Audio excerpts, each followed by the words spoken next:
সহায়তা রাজ্যের বিভিন্ন স্থানে পানীয় জল সরবরাহ ব্যবস্থার পরিকাঠামোগত উন্নয়ন ঘটেছে।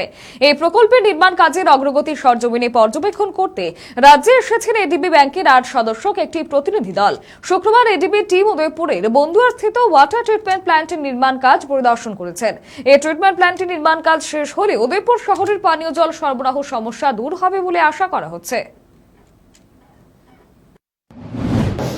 তো আজকে তারই অঙ্গ হিসাবে আমরা এখানে উদয়পুরে এসেছি। এখানে বন্দুয়ারে যে নতুন ওয়াটার ট্রিটমেন্ট প্লান্ট হবে সেই জায়গাটা ওনারা ঘুরে দেখলেন এবং কাজকর্ম তৈরি করার যে আমরা যে প্রস্তুতিটা নিয়েছি সেটা কতটা ঠিক আছে এবং আমাদের আরও কী কী করা উচিত যাতে করে প্রজেক্টটা আমরা যে সময়ের মধ্যে নির্ধারিত আছে তার মধ্যে আমরা শেষ করতে পারি সেই বিষয়ে ওনারা আমাদেরকে গাইডেন্স দিচ্ছেন এবং বিভিন্ন নির্দেশ দিচ্ছেন।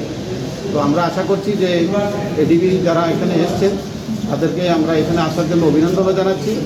পাশাপাশি আমরা ওনাদের থেকে যে গাইডেন্সগুলো আমরা পাচ্ছি এগুলো দিয়ে আমরা এই প্রজেক্টটাকে খুব সময়ের মধ্যেই শেষ করতে পারবো এবং সাপোজ উদয়পুরে আমরা যে প্রত্যেকের বাড়িতে জলের সংযোগ আমরা সময়ে দিতে পারবো বলে আমরা আশা